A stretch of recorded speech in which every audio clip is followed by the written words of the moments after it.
Hi, my name is Sithmore Exemplum. I have been an active member of the Open Hexagon community since 2015, and I am a contributor to Open Hexagon's source code. And I want to make this video because I want to talk about Open Hexagon's difficulty to many new and incoming players. So recently, I have seen a video by a YouTuber who goes along the name of Bat Prince. From what I know, this person primarily specializes in Let's Plays, and recently he made a video doing a Let's Play on Open Hexagon. If you want to check that out, the link is in the description. And from watching that video, what I have seen is the dude is struggling on the first levels of Open Hexagon, the cube levels. And it's because of the fact that he is struggling a lot in these levels, you get an impression that he is not good at the game, or he's really bad at it. But I want to make this video to clarify something, and hopefully help to any people who might be interested in the game Open Hexagon. The way that Bat Prince is playing Open Hexagon is completely normal for a newer player. The way that he struggles a lot through these levels just reminds me when I first started playing Super Hexagon, which was the game that inspired Open Hexagon. Super Hexagon and Open Hexagon were never easy games. These are very challenging games. If you really don't believe me, you could take a look at some popular Let's Plays of Super Hexagon from about 8 years ago from your biggest Let's Players, Markiplier, Jacksepticeye, you know, any big Let's Player. They should have a video, like, sometime in the past playing Super Hexagon.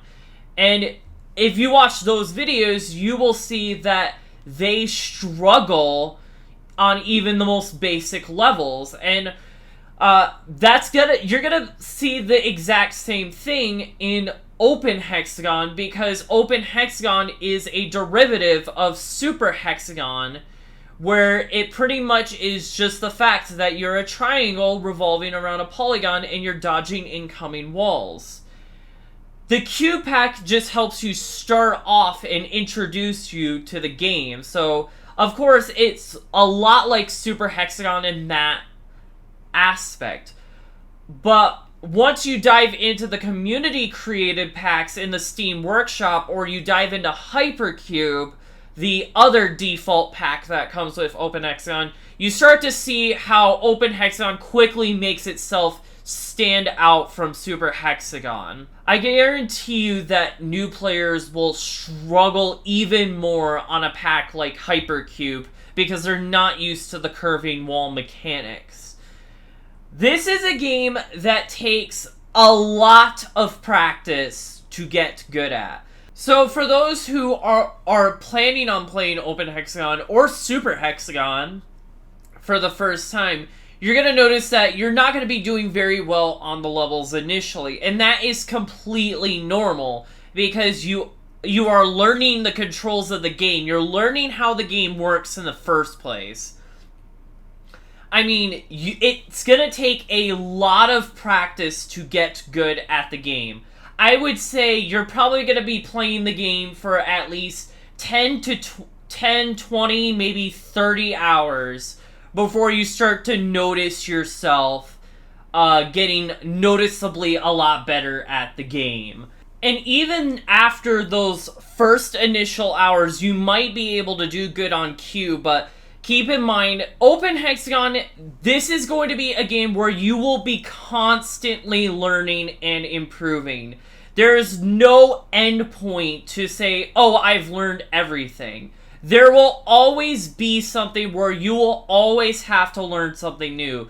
Just because you think you can master one section of the game, there might be an entirely new section of the game that you will probably have to learn and grind and put hours into to hopefully get good at that section, and then you have to do that for each and every new challenge that comes along.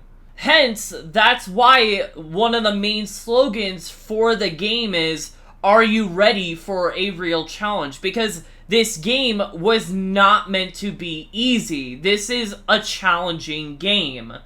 So do not feel bad if you are not capable of lasting 60 seconds on the normal difficulty of Pointless, because it is a very difficult game.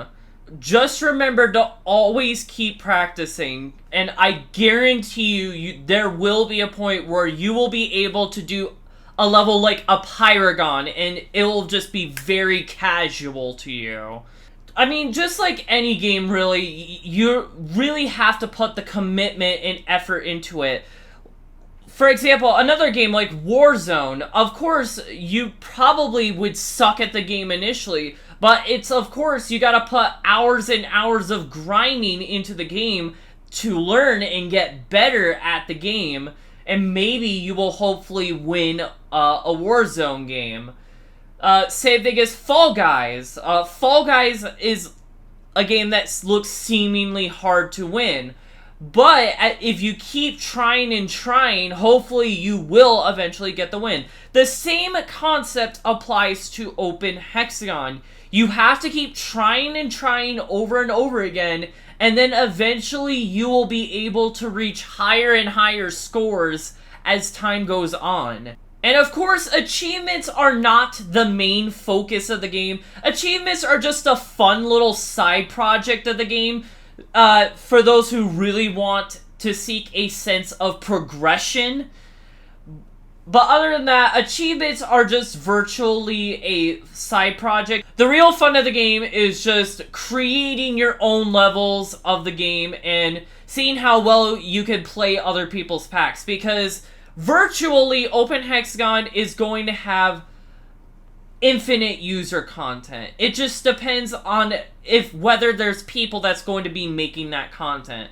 Which I currently am making a few level packs myself. I am currently porting Tuxo pack, and I'm going to be bundling the infamous Exwasion packs, and I'm going to be making something called the Exwasion collection. Those levels are going to be more accessible than their original counterparts, because if you know Exwasion's levels are very difficult. They are not very accessible. But hopefully I will change that to hopefully that will not be the case anymore. Alright, to wrap up this video, I want to say this. If you are struggling on Open Hexagon, if you think the game is very hard and you're brand new at the game, just so you know, that is completely normal. I don't expect anybody who is new at the game to be good at it right away. It takes commitment, practice, effort, and you need to put in the work ethic to get good at the game. And that's really all I have to say, so thank you guys so much for watching. If you want to join our Discord server and get in touch with the community, I'll have that link to the description as well. But thank you guys so much for watching, and peace.